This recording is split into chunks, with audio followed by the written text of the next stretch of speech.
Hello from Tennessee. This is part one of Watch Flipping Made Easy. Be right back.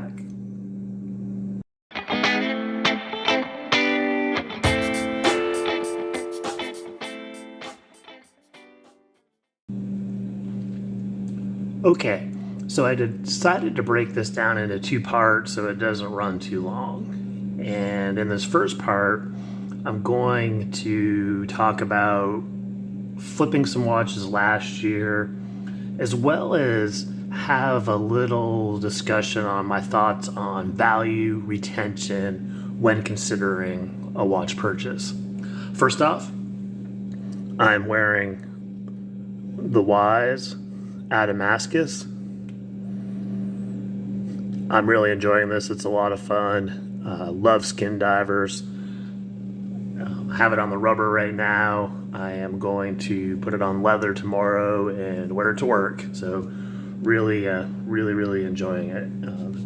It's way cool. And like I said, love skin divers.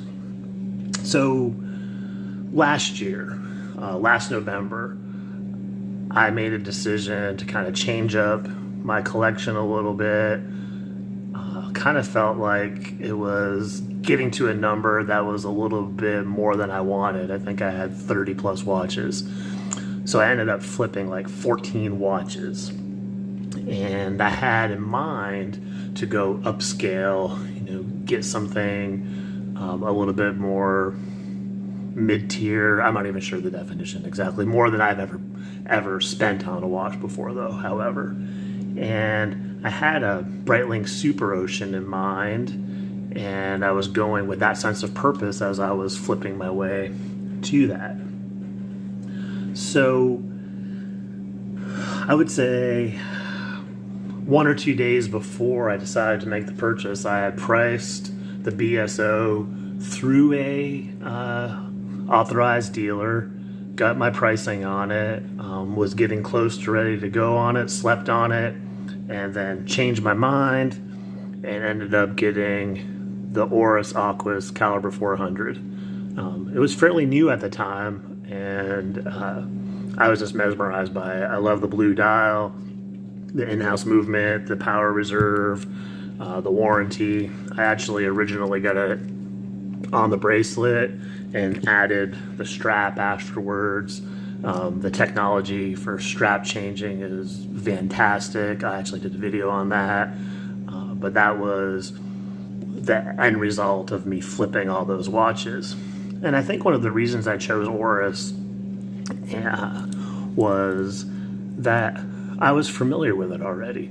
I had this Oris here, the big counterpointer date, and another thing, which I don't think I've shared on the channel before, was that I was jewelry shopping at a local jeweler before I really got into watches. I think I was looking for a ring for my wife, and they had very few watches in the shop themselves. They had a few used ones.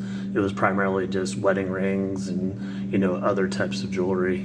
And I talked to the guy at the counter, and I noticed he was wearing something, and just got suggestions from him. He was wearing an Oris, and recommended that brand. At that point in time, that wasn't my first purchase, but that always had kind of resonated in the back of my head. So it's, all those factors involved there kind of led me to keep moving forward with Oris and adding another one to my collection. So second part of this discussion right now is value retention and how that weighs into my decision as a watch collector. Now, generally, if you're going to buy retail, you can get good discounts. It depends on the brand. A lot of those discounts, as many others have said, are starting to dry up a little bit, and they're not perhaps what they used to be, or what some would expect them to be.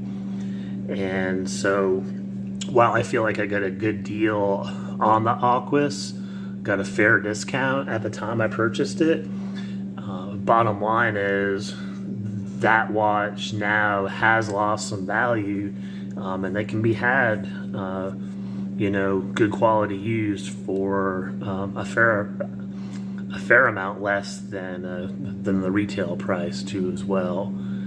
So does that bother me? If I'm being honest, maybe a teeny bit. However, I'm not planning on getting rid of that watch. I enjoy wearing that watch. So, it's kind of a moot point. But with that being said, as I move forward for the next purchase, it just got me thinking about that value retention and whether or not, like I'm a purist and, just focus on the watch you want, don't care about the resale, or am I more practical? And I'm realizing that it's kind of a combination of both. Like, you want to have an attraction to the timepiece that you're purchasing, but I think there's a practical consideration involved, as many of us are flippers, and me specifically, I'm a flipper on a limited budget, so I want to be smart about what I do and how I progress through the hobby. So for the next part of this, I recently flipped 5 watches, and the experience was much easier than the 14. So I'm going to leave it there for now, and you'll have to tune in for the second part if you want to hear more about the easy part of flipping that I discovered. So as always, stay positive, make friends, enjoy the journey, and hopefully I'll drop part 2 within the next week or so. Take care, everybody. Bye-bye.